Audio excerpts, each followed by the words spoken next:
tenzende tungamire mukati mezviedzo mananda andibata ndimwino dombo ndiwigende ndimwimo tungamire tenzende tungamire semana onyaradzwa unganyara nyanza mananda anomunzwa kanama atinyarara emwete tenzi wenyanza tenzinde tungamire.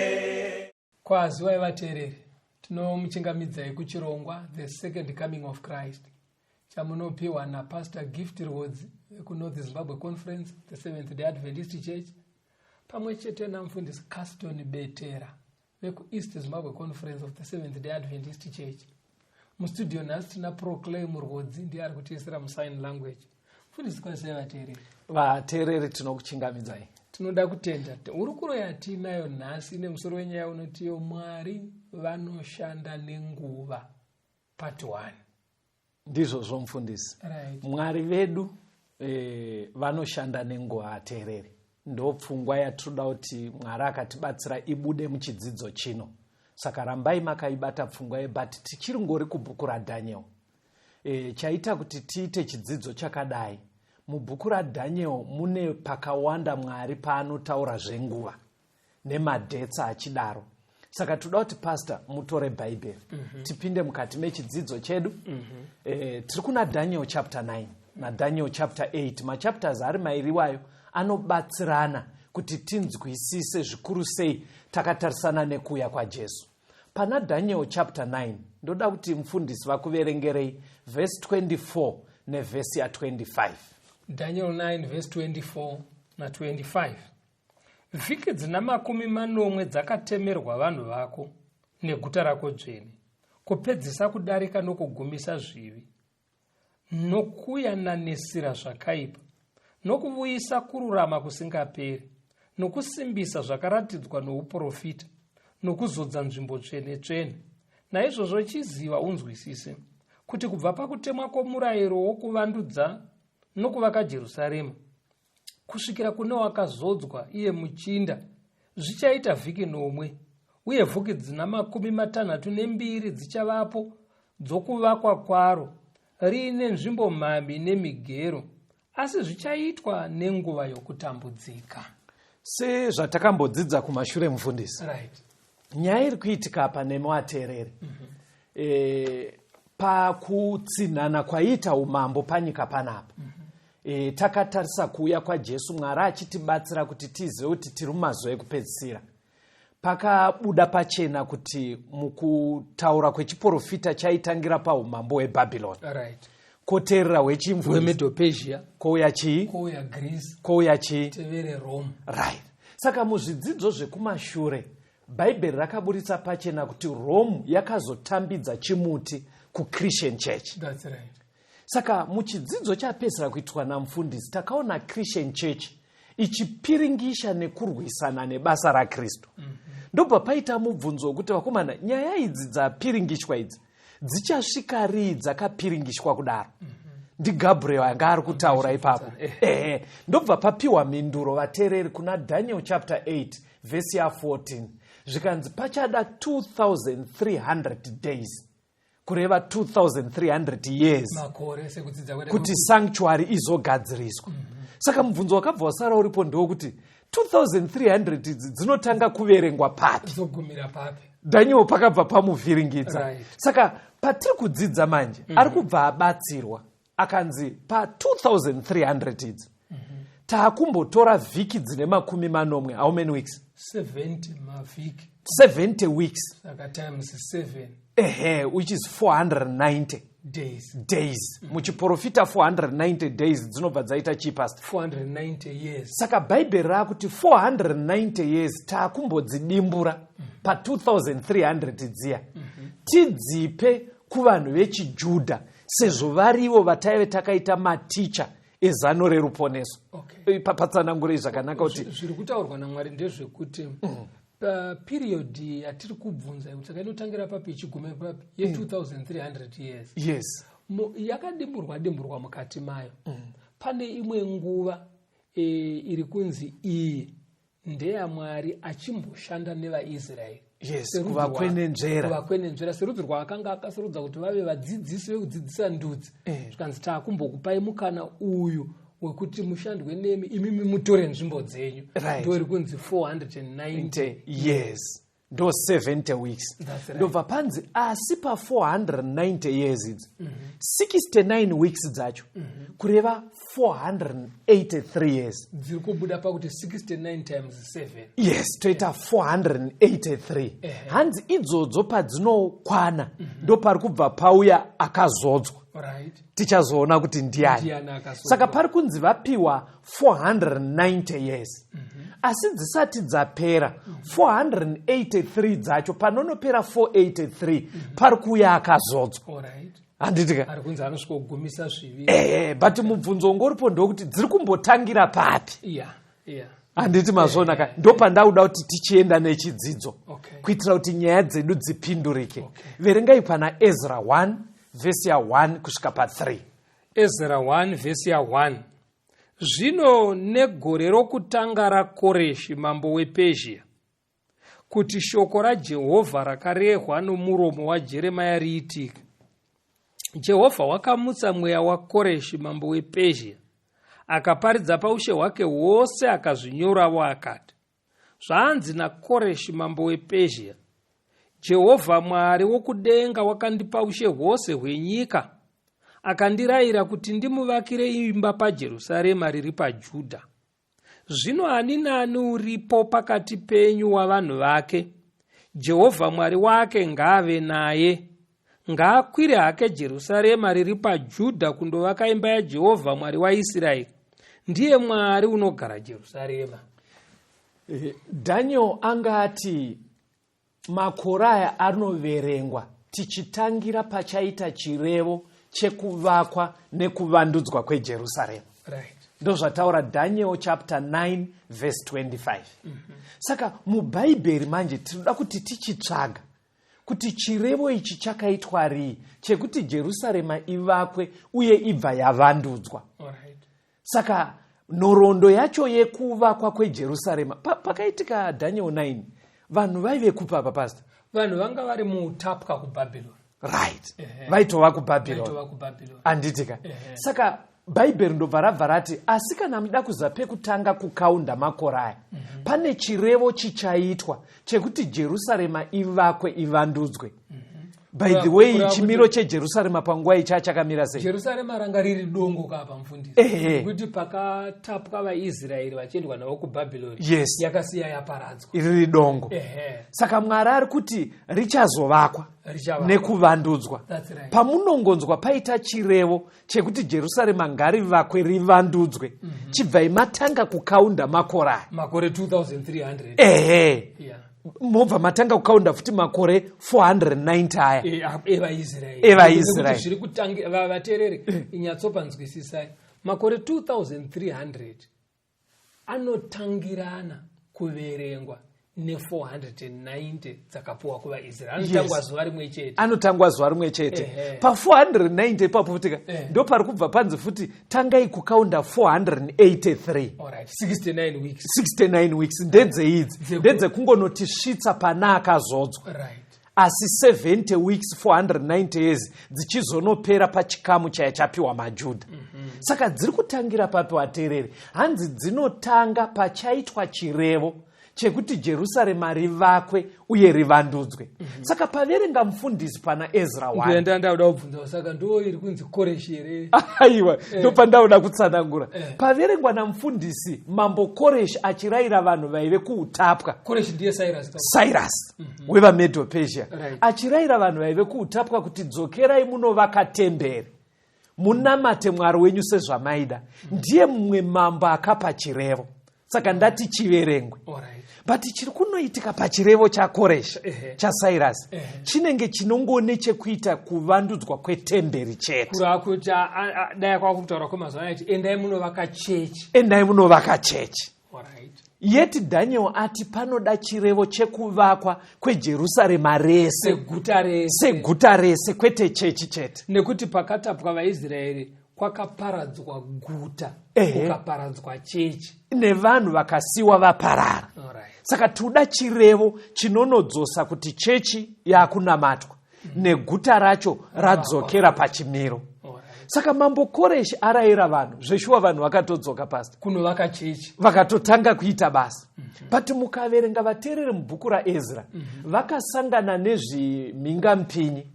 Kune vamwe vanhu vanga vasarako vakatanga kuvanetsa kuti muri kuvakirei temberi, ndiani akurayirai, kuna mambo akarayira here izvozvo, kusvikira basa riya rakatomboita kakudhistebwa. Koreshi akatozofa basa riya temberi isati yapera kuvakwa.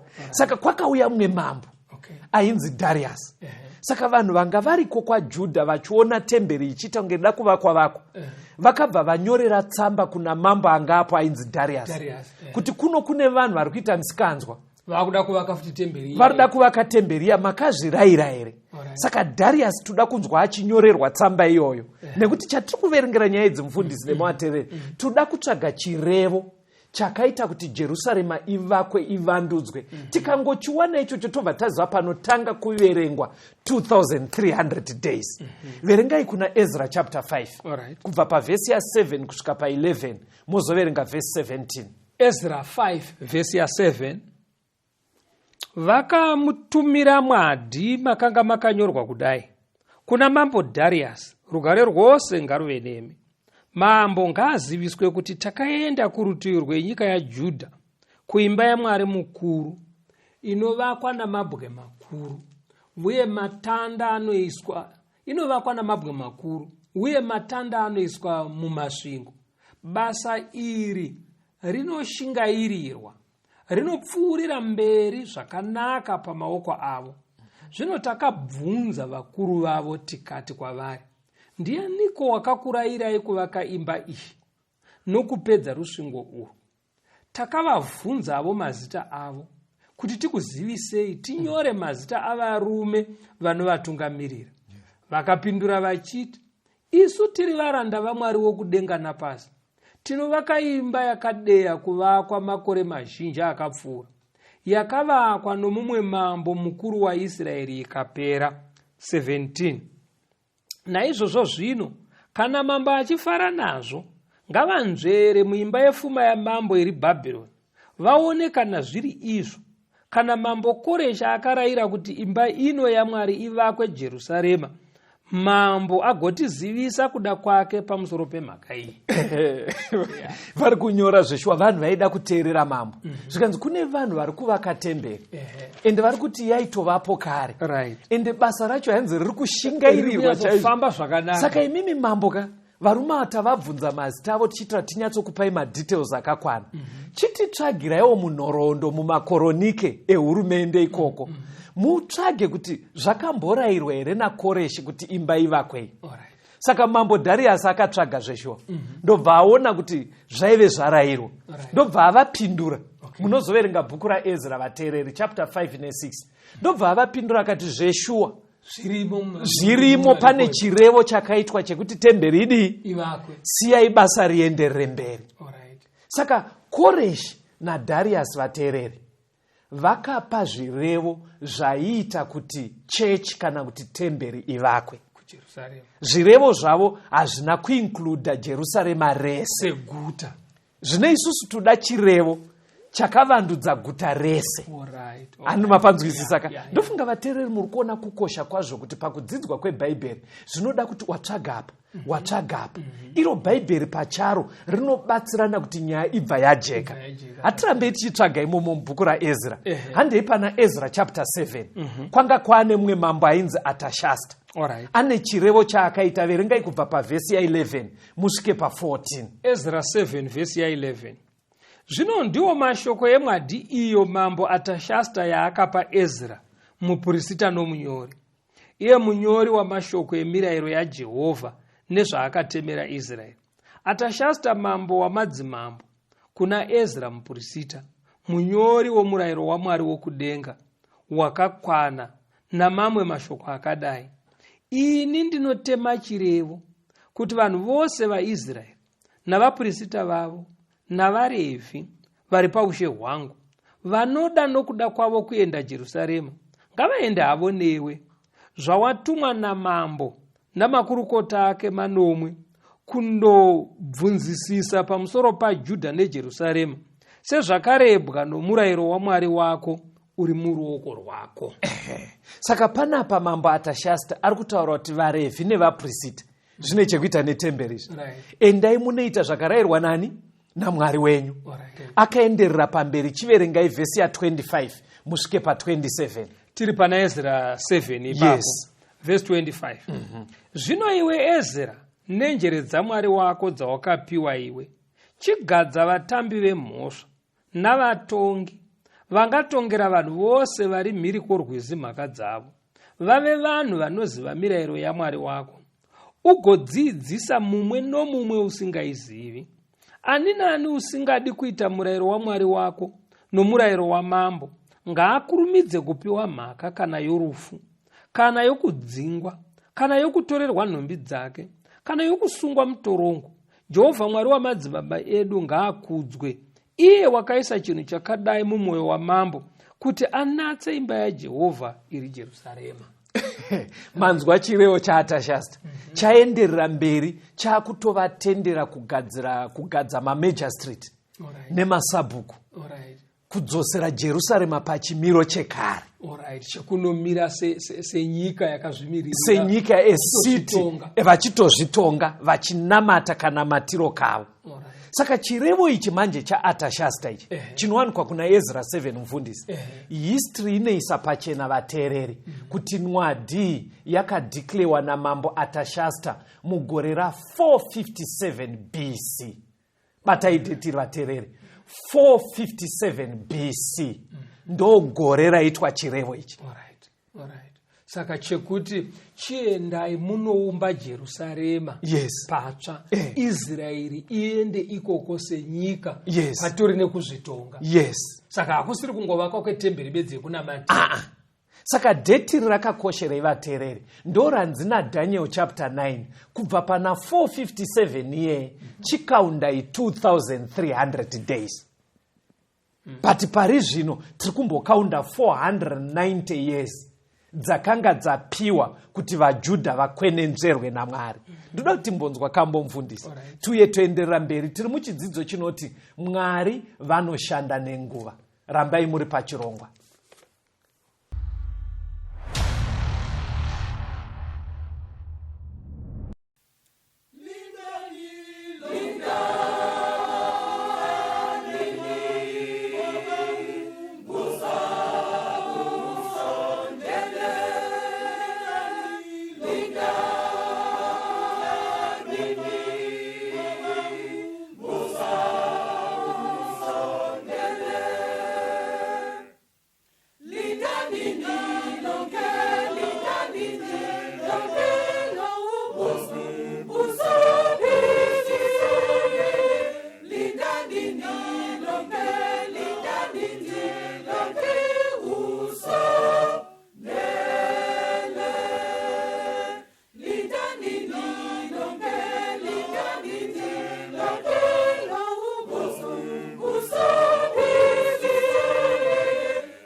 vateereri tinokuchingamidzai kuchirongwa chedu the second coming of Christ. Tiri kudzidza musoro wenyaya unoti Mwari vanoshanda nenguva.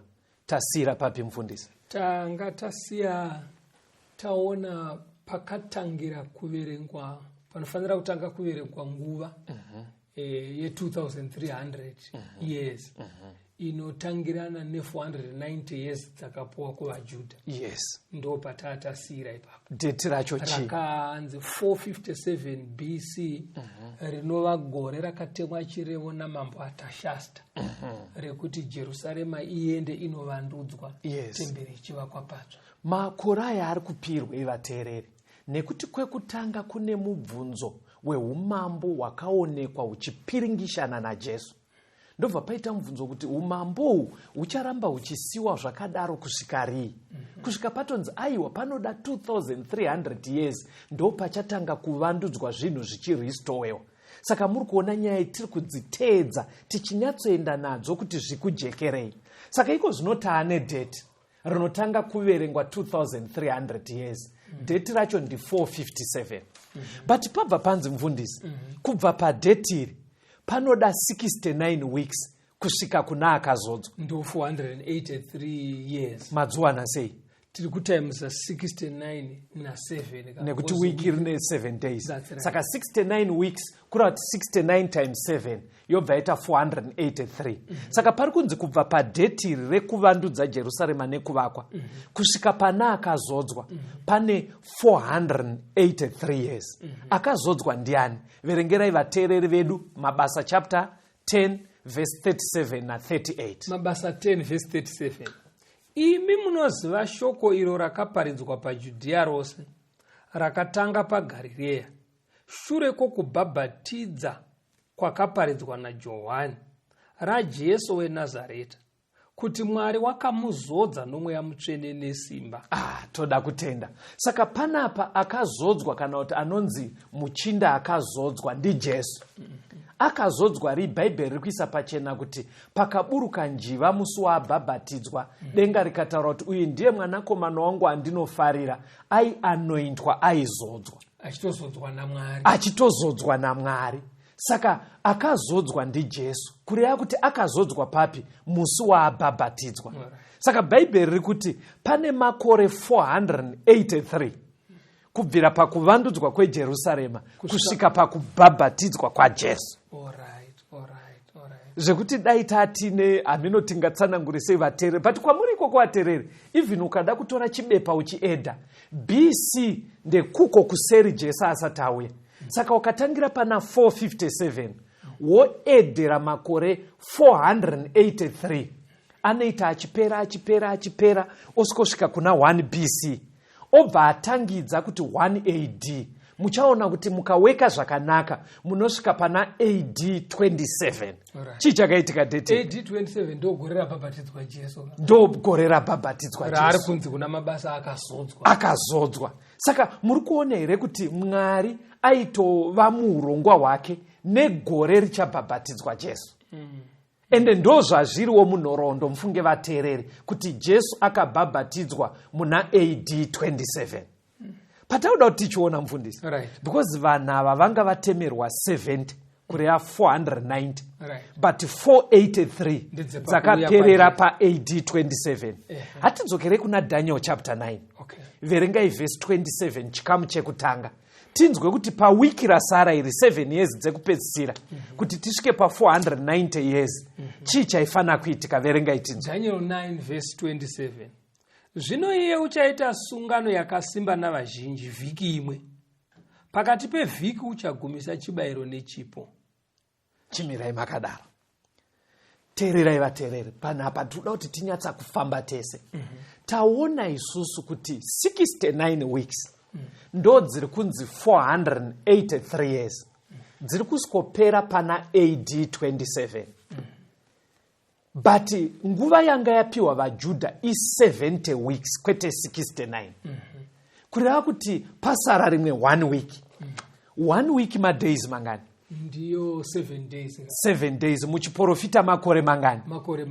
Makore manomwe. Saka pari kunzi Jesu auya, pari kubva pasara vhiki. ndo 7 years. ndozviri kutaura Daniel. But zviri kunzi pavhiki rasara iri vateereri chimbomirai kuritora dziri 7 years dzese. Handei pahafu yevhiki racho inobva yaita chii? 3.5 years kubva 27 AD it's 30 AD 31 AD. Saka zviri kunzi kubva pabhabhatidzwa Jesu chimbokaundai hafu ye7 kureva 3.5 years. Panonopera 3.5 years hanzi nebhaibheri iye Jesu achaita sungano nevazhinji. Alright. Ndo paachagumisa zvipiriso kuti kudiwa. Kugumisa zvipiriso ndio kuya kwatakaona kuti iye aifa pamuchinjikwa. Yes. Ozadzisa zvainongedzerwa nezvipiriso zvekusanctuary yemuOld Testament. Yes, ndizvozvo chaizvo. Saka chatauda kuti tichiona manje Jesu achawe ndiye akapa chiprofita ichi. Paakauya abhabhatidzwa AD 27 akararama achizviziva here kuti panofana ita 3.5 years ndozofira vanhu. Okay. Kana kuti aingozva ndichazongofa chete aizviziva here kuti zvine nguva, kana kuti aingoti mheno pane pandichafa kumberi uko. Ndo pandinoda kuti tichiona ipapo mufundisi. Handei kune bhuku raJohn ndo ratinoda kuti ritibatsire. John chapter 2 verse 4 inoti kudini? 1:2 verse 4. Jesu akati kwavari, ndineiko nemi mai? Nguva yangu ichigere kusvika. Paitwa muchato pakana. Mai vake vachimuti dringi rapera ita kuti vanhu vawane dringi. Ndobva ati kuna mai vake, nhai mama, ko maakudai sei? Nguva yangu haisati yadii? Haisati yasvika. Haisati yakwana. Yanga iri nguva yekuita sei? Yekunofira vanhu. Ndo yaaireva kuti nguva pakauya Jesu ateereri. Aitozviziva zvaanga afambira. Alright. Chimwe chikuru chaanga afambira chaari kutoburitsa apa kwanga kusiri kusingochinja mvura kuti iite waini. Alright. Mazonaka nekuti musuyi akazochinja mvura ikaita waini. Ari kuti nguva yangu haisati yadii? Yasvika. Haisati yasvika. Ngatimuteedzei Jesu. Timbonzwa katauriro kaaita kuti ane nguva yaaiziva here yaifana kuzoitika zvimwe zvinhu. Handei pana John chapter 7 verse 3 to 6 neverse 8. John 7 verse 3.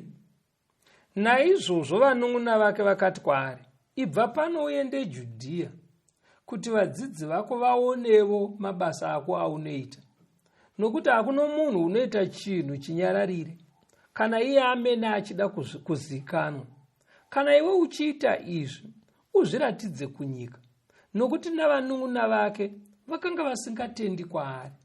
Ipapo Jesu akati kwavari, nguva yangu ichigere kusvika, asi nguva yenyu inogara yakagadzirwa. Nyika haingakuvengi imi, asi inondivenga ini, nokuti ndinoipupurira kuti mabasa ayo akaipa. Kwirai kumutambo imi. Ini handiti ndokwira kumutambo, nokuti nguva yangu ichigere kusvika kwazvo. NdiJesu ari kutaura nevaning'ina vake. Pane mutambo waiitwa kuJerusarema mufundisi. Saka vaning'ina vake vaifunga kuti Jesu akauya panyika kuzongosweta mbiri achita mamiracles. Saka vakabva kuti iwe hakuna kuda kuramba uchingoita mamiracles uri kuno kumaraini kunoko. Handei kuJerusarema kune vanhu vakawanda uko, kana uruda kunyatsoonekwa nevanhu vakawanda kuti uite madisciples akawanda. Uite mukurumbira kana Jesu aiwa endai henyu imimi nguva yangu haisati yakwana. Muri kunzwa zvaari kutaura ka? Kuratidza kuti ari kutora kuti ari kurarama hake but pane nguva yaaiziva inofana kuitika zvinhu zvakakosha. Verengai pana chapter 7 ipapo verse 30. John 7 verse 30.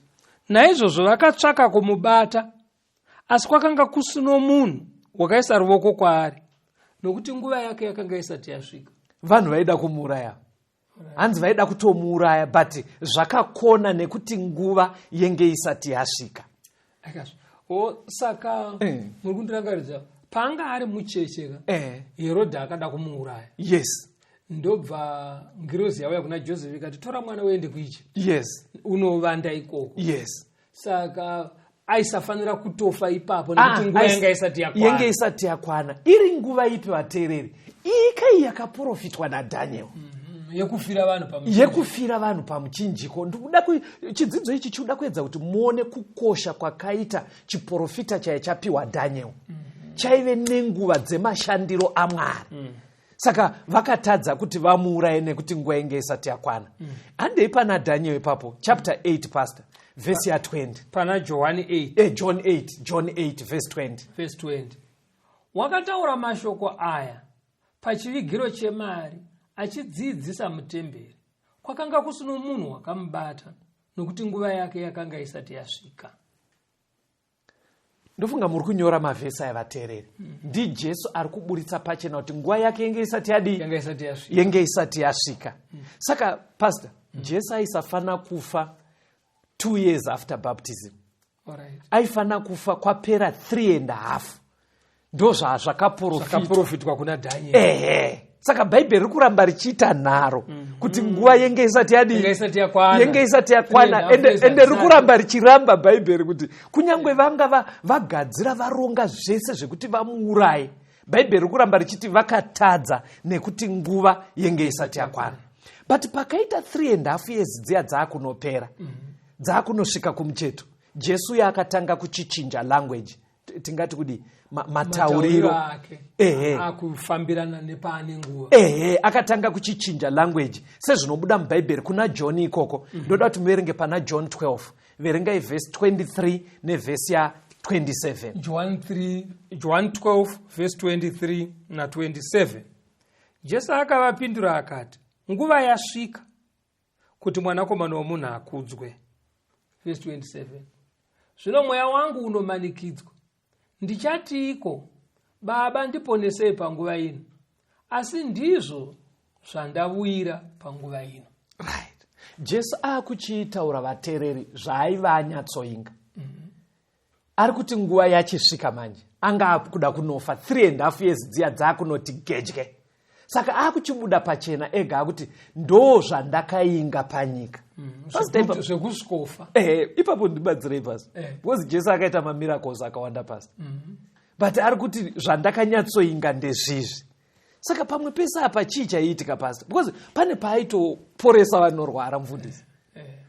Unoza ayo mabasa aingoitwa munzira. Achienda kwaakanga avinga chaiko. Akananga. Zvinhu zvangowanikwa munzira. Zvisina hazvo chakaipa. Zvinosiya zvichibatsira vanhu. Asi chihombe chaicho chinonyatsobatsira vanhu. Kwaive kufira vanhu. Unoza parotonyatsobuda imwe pfungwa yekuti kana vanhu tichiuya kuchechi, right, ngatiuye tiine pfungwa yekuzonogara naJesu nekusingaperi, yekuponeswa. Right. Kwete kuti ndachitemwa nemusoro, ndandine kabayo, ndokapera. Izvo zvinogona kungoitwa munzira. Vateereri, zviri kukujekera here kuti Jesu ari kuisa pachena zvaaiva anyatsoinga. Kuporesa kuya hakusi kwekuti kwakaipa. Zvinhu zvakawanikwa ari munzira yake yekuenda panoperera 3.5 years kuti atifire. Imi manje vateerereka, chiregai kubatisisa patunhu twakangosanganikwa natwo munzira. Zvinoita vanhu vanobatirira akauya kuchechika akashaya mberi kwandorekera kunamata.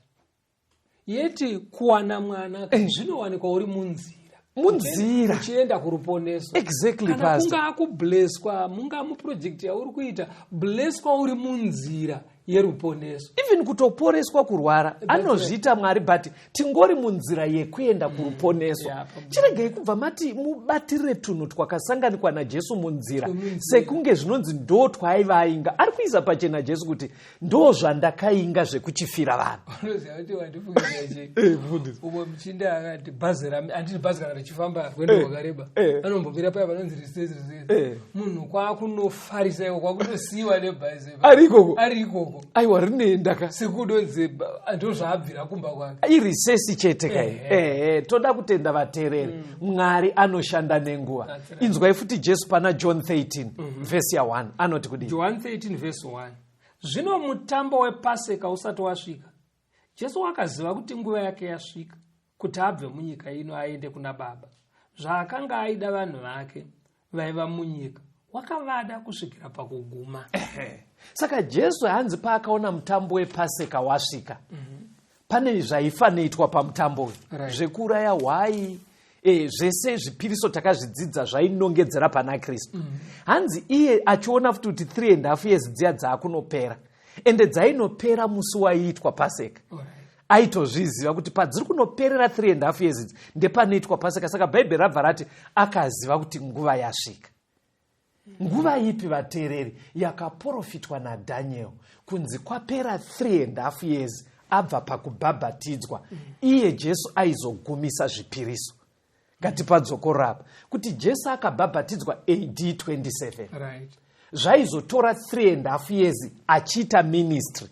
Padzinopera 3.5 obva afira vanhu. Maybe tisatanzwa kamboimboverengai kuna John 17 verse ya 1. John 17 verse 1. Jesu akataura izvozvi akatarira kudenga akati, Baba, nguva yasvika, kudzai mwanakomana wenyu, kuti mwanakomana akukudzei imi. Ndo pari kuiswa pachena kuti Jesu aizviziva kuti pari kupera 3.5 years ndo pandiri kubva ndafira vanhu. Saka iye Jesu ari panyika airarama munguva dzaaiva afanoprofita nguva yaDhaniel. Aiteedzera nguva idzodzo, ndo raive zano raMwari kuratidza kuti Mwari anoshanda nenguva. Ngandingoita kuti mubate zvinhu zvabuda sofa tisatanzwa kambo. Makore kuverengwa kwawo 2300 pastor. Right.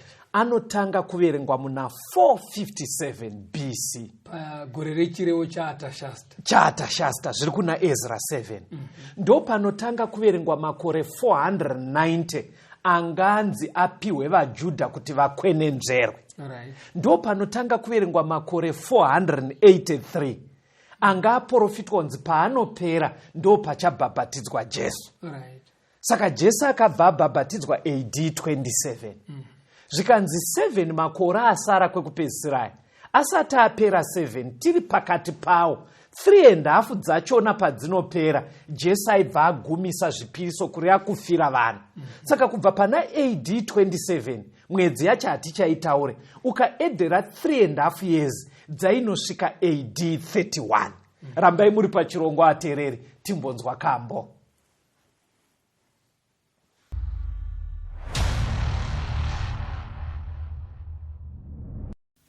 Inzwa kudaidza usamire, enda ushandire Jesu, minda yatomira yaiva, tora jeko utange basa, pila mumuna shandira tenzi, enda mumuna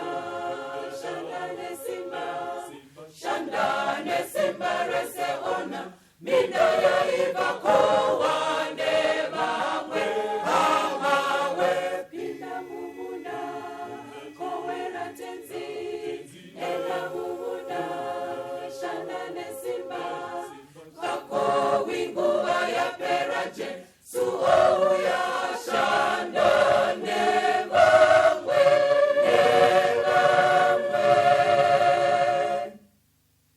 iye Jesu anokuchengeta, izvo zvawako wauchaona, izwi rake rokurudzira, tora jeko utange basa, pila mumuna shandira tenzi, enda mumuna shanda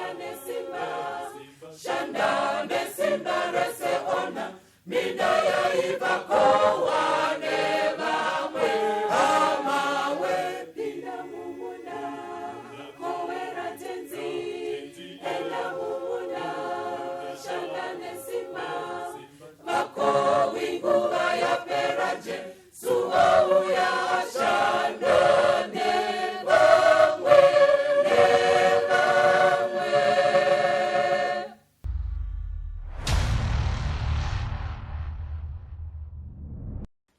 Tinomuchingamidzai vateereri tichienderera mberi nehurukuro yedu Mwari vanoshanda nenguva part 1. Toda kuenderera mberi pastor. Right. Verengai kuna Daniel chapter 9 verse 27 chikamu chekutanga chete. Daniel 9 verse 27. Zvino iye uchaita sungano yakasimba navazhinji vhiki imwe. Pakati pevhiki uchagumisa chibayiro nechipo. Kumashure kwatadzidza taona Mwari vachishanda nenguva dzavaiva profita kuna Daniel kusvika pakubhabhatidzwa kwaJesu kusvika pakufa kwake panopera 3.5 years after baptism.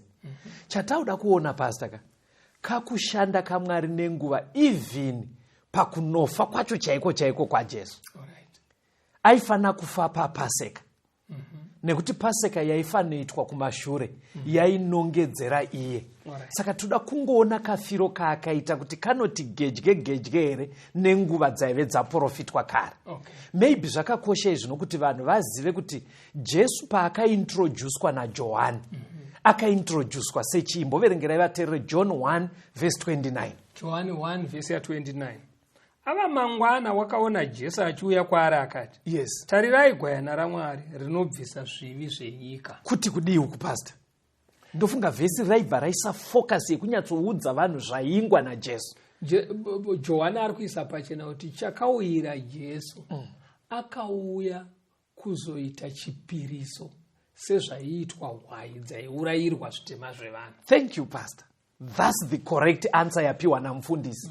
Zvimwe izvo akasangana nazvo munzira ari kuenda kunoita chipiriso zvemamirako nezvakadaro, zvinhu zvakatonaka. But chaiva ainga chiri kuintroducedwa naJohani ndechekuti raive gwai rinobvisa zvivi zvenyika. That's right. Saka paPassover vane mutambo wavaifanoita kunongedzera iro basa raizoitwa naJesu rekuratidza kudzikinurwa kwevanhu.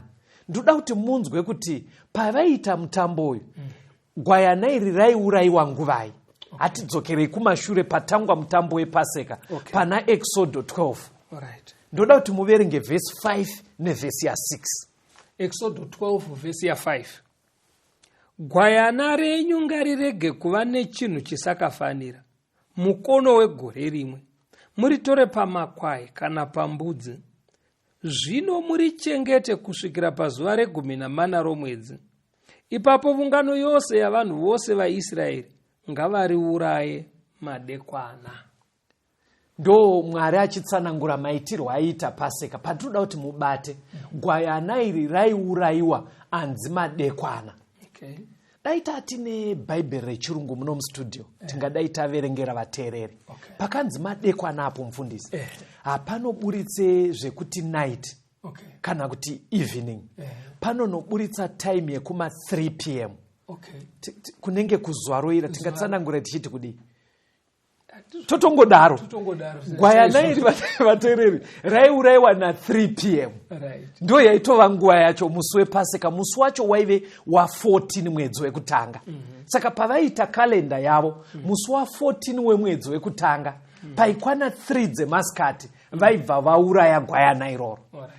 But manje Jesu paakauya ndiye aifanira kusikotsiva minongedzo iyi. Saka kureva kuti Jesu ndiye aifanira kusikofa na 3 masikati achifa uri musi wa14 mwedzi wekutanga kuti azadzise zvaifanoitwa kare. Ndo zvazvaifanira kutoita izvozvo kuti aifanira kusikotsiva gwai raiurayiwa musi wePaseka musi wa14. Kwete kungofa musi wa14 chete vateereri, aifanira kufa musi wa14 wemwedzi wekutanga nguva dzacho dzichitiwo 3 p.m. masikati. Ndiri mapabataka. Saka amen, iri kukuchekereka. Ndoda kuti muverenge kuna Marko 14 verse 1 na 2 munzwe pfungwa dzaive nevakuru vevaJudha. Mark 14 verse 1 na 2. Zvino mazuva maviri akanga asara pakusvika kwePaseka nomutambo wezvikwa zvisine mbiriso, vaprista vakuru navanyori vakanga vachitsvaka mutovo wavangamubata nawo namano kuti vamuuraye, nokuti vakati zvirege kuitwa pamutambo kuti kurege kuva nebope pakati pavanhu. Vaida kutomuuraya Paseka isati yasvika. Exactly. Asi kwakwasara 2 days. Kwakwasara 2 days. Vaida kumuuraya Paseka isati yasvika. But iye segwai raifanira kusvika Paseka yedu. Handitika aifanira kutofa musi wePaseka. But vaida kumuuraya manje vari kuti hatiregei kuita kuti azofa paPaseka vanhu vaungana kungaite noise, ngaafe before. Kutoradza kuti pfungwa yavaive nayo ndeyekuti afe before. But nengari yekuti Mwari wedu anoshanda nenguva mufundisi vakakundikana sezvatinoda kutoona muchidzidzo ichochi.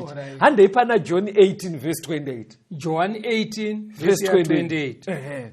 Zvino vakabva kuna Kayafasi vakaenda naJesu kuimba yomubati aiva mangwanani.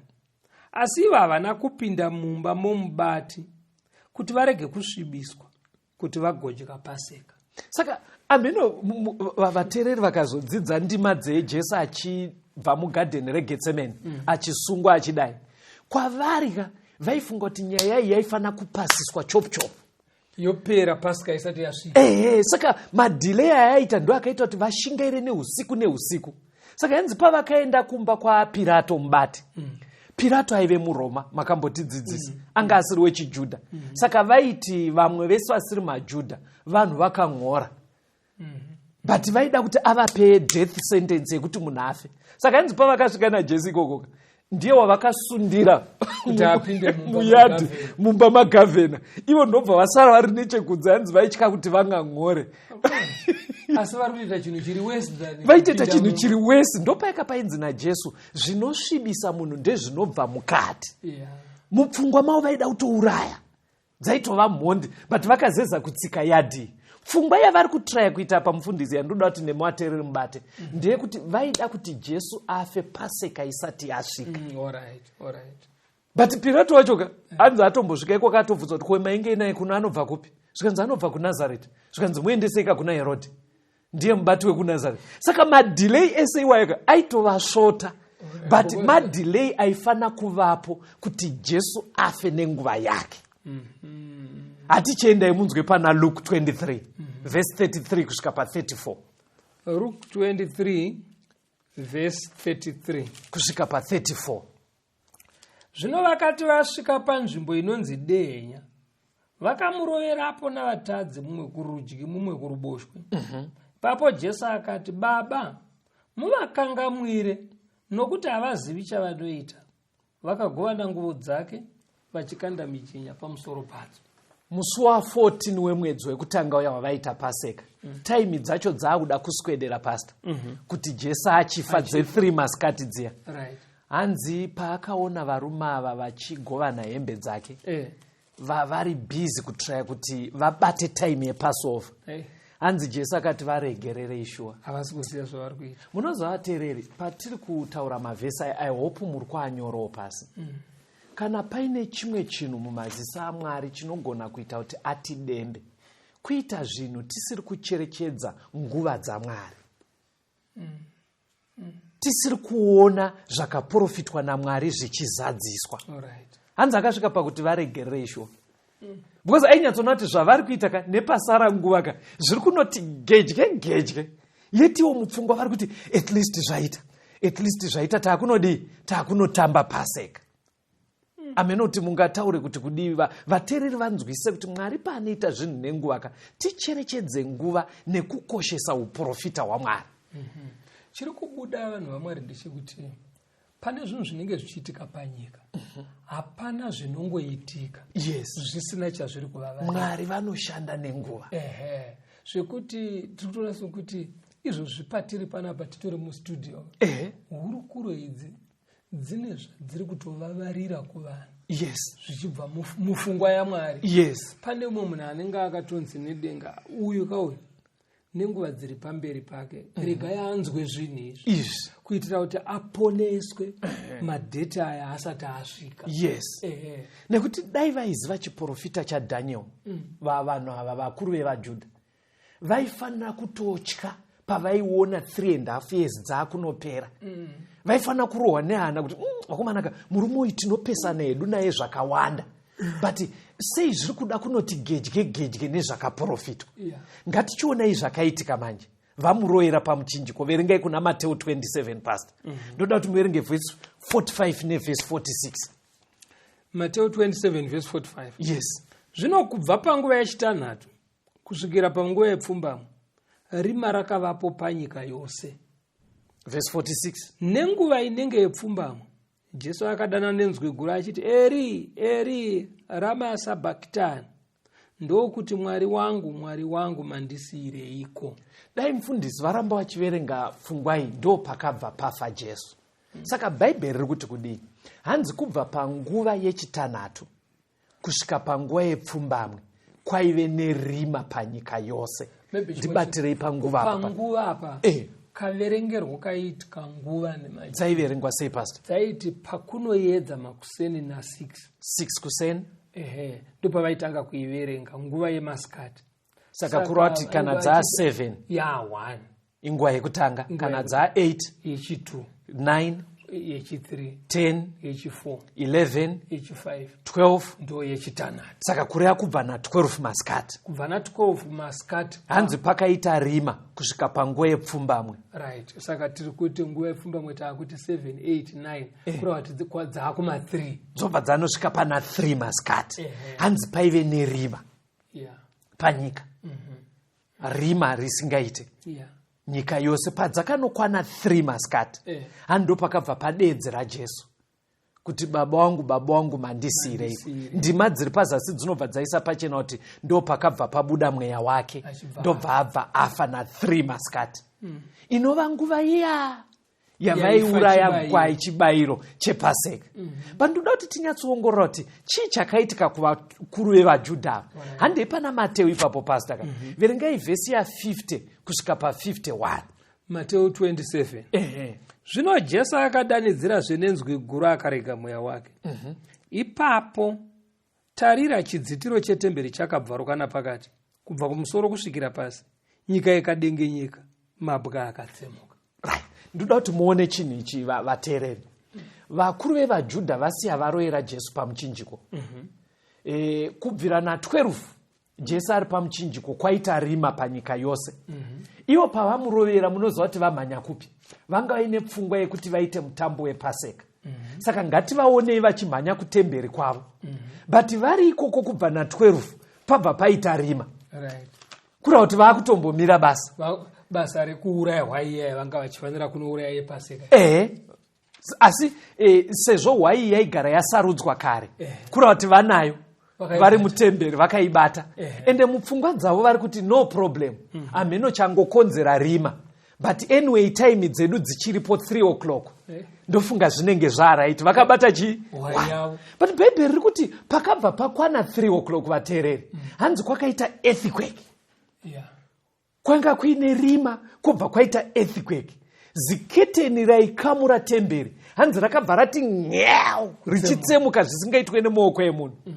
chimiro chandiri kuona pasitaka ndechekuti pakaita kuvhunduka, because haugone kuramba wakabata choungo wakabata kuine earthquake. saka hwai yakabva yatiza vateereri. amene kuti nyaya muri kufamba nayo. hwai yakabva yatiza iri kuti muda kuti ndifirei. iyo hwai chaiyo iri kufa pagorogota. ani muri kuona zviri kuitika. saka taurai pasi zviri kubuda apa vateereri ndezvekuti Jesu paurongwa hwaMwari aenda kunofa exactly nguva yaiurayiwa chibayiro chepassover. nekuti ndiye passover yedu. asi nekuti pakufa kwake Dhanieri anoti anobva agumisa zvibayiro zvakaitika. chero pakasaita mutori wenhau anotiudza kuti muprista akavhunduka akabva aregera hwai, rima iri raitovhundutsa nechekare. asi pobva paita kudengenyeka kunotsemura matombo, munhu aungarambe wakabata hwai yechipiriso. muchechi hanzi makatsemuka kutoradza kuti maseremoni amanga muchiita munomu ngatichaagumisai, nekuti hwai yacho chaiyo yafa pamuchinjiko. Mwari vanoshanda nenguva. vajudha vaida kuti zvisadaro, but nengarei kuti zvanga zvakaprofitwa naMwari zvabva zvati musi wacho wa14 mwedzi wekutanga pari kupera 3.5 years dziri 3 o'clock masikati, hwayana inobvisa zvivi zvenyika yakabva yafa, ikava iyo paseka yedu. ndokupera kwakaita paseka pasta. saka muchiona hakusisina paseka, kwaane chirayiro cha10. kushota mavhesi ere vanoita paseka izvina dzimwe nguva kunge vasati vadzidza nyaya, but vamwe vacho matodzidza. Mwari akanga atoinstituta kuti from there kunenge kwaane chirayiro cha10. ndoda kuti tichipedzisa nyaya iyi pastor. verengai Isaiah 46 vhesi ya8 kusvika pana 10. Isaiah 46 vhesi 8. rangarirai chinhu ichi muve varume, fungai zvechinhu ichi imi vadariki. rangarirai zvinhu zvapfuura zvakare. nokuti ndini Mwari hakuno mumwe, ndini Mwari hakuno wakafanana neni. iye unoparidza kubva pakutanga izvo zvichaitika pakupedzisira, nokubva panguva yekare kare zvinhu zvichigere kuitwa. ndichiti zvandakarayira zvichamira, ndichaita zvose zvandinoda. bhaibheri rakuti kunonzi kudi kurizina nesu kudi ari kuedza kuonesana nesu. Bhaibheri riri kuedza kuonesana nesu ateereri riri kuti orit varume, tomboti hamudi zvekuenda kuchechi kunamata. Hanzi panyaya iyi imboionaiwo kuti mungandienzanise nani kuti ndini Mwari wekuti Daniel paararama kuma 600 BC achiudzwa makore ekubhabhatidzwa kwaJesu negore rekufa kwake netaimi yekufa kwake, zvobva zvati nemo. Munoziva Herodhi aida kuuraya vanhu, Jesu aida kuurayiwa zvikapotsa, dheti rekubhabhatidzwa rikaita, dheti rekufa rikaita, netaimi dzekufa, ende paine makore anosvika kuma 490. Ndopari kunzi nai varume, kaitiro kaneita Mwari aka akakudenheiwo here kuti munzwe muchida kuuya kuna Mwari? Hanzimi varume vanogona kungoti zvechapero ndezvemadzimai, nekaitira aka kanotori nenhoroondo kuti madheti ndiwo nekutaura kwaita bhaibheri hazvikufoseiwo here kuti mutange kunamata Mwari sezvinoreva bhaibheri? Pakadai ungaramba uchiti bhaibheri munye here? Pakadai ungaramba uchiti bhaibheri ibhuku revarungu here? Riri kutsanangura. Munoziva here kuti nhasi uno madheta atinokaunda tinaakaunda tichitangira panyaya dzatadzidza idzi. Asi hakuna madheta anonzi yandewanhu vatema ndiwo mamwe chete. Saka chikumbiro chiri kubva mubhaibheri riri kuti varume, izvi zvega zvinofana kukusundai kuti mutye Mwari. Pedzisai naTimoti Peter wechipiri chapter 1 verse ya 19. 1 verse 19. Uye tine shoko rouprofita rakasimba kwazvo, ramunoita zvakanaka kana muchiriteerera, rakaita somwenje unovhenekera mune rima kusvikira utonga huchitsvuka nenyama sasa ichibudira mwoyo. Hanzi shoko rouprofita rakasimba. Ngatirambei tichidzidza chiprofita chaDaniel. Panogona kuva paine mibvunzo nguva dzedu dzakwana vateereri. Tsvagai maSeventh Day Adventist Church vanogara padhuze nemi, vanogona kubatsirai mibvunzo yamuinayo kana kukupai zvimwe zvidzidzo kuti nyaya idzi dzinyatsojeka. Kuri kwekuti zvakundikana, shandisai nhare dzinoteera kufona, kuisa maWhatsApp message kana kuisa maSMS. Nhare dzacho dzinoti 0775 460 175, 0775 460 175. Kana kuti chipasta imwe nhara 0716 452 086, 0716 452 086. Pamusoro paizvozvo zvese, mukaona hama shamwari vanopinda sangano remaSeventh Day Adventist vari pedyo nemi, vabvunzei bhuku rakanzi Daniel Reveals the Future, rakanyorwa naRobert Wayland. Daniel Reveals the Future by Robert Wayland. Mwari ave nemi, tigosangana muchikamu chinotevera. Tenzende tungamire mukati mezviedzo mananda andibata ndimwino dombo ndiwike ndimwimu tungamire tenzende tungamire semwana onyaradzwa unganya Nyanza